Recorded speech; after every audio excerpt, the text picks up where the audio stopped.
అమ్మా పాపను ముద్దు పెట్టు, నోట్లో పెట్టుకోద్ది అది. పెట్టు. ఏం పేరు పాపని పేరు? యశ్వంత్.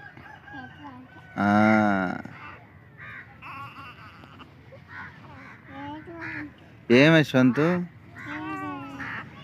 ఏం చేస్తాను? తంతనాడా? కొడతాడు మళ్ళీ వాడు.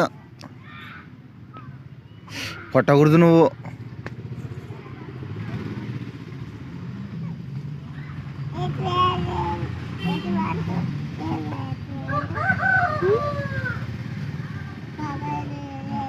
చెప్పు పాపాడు.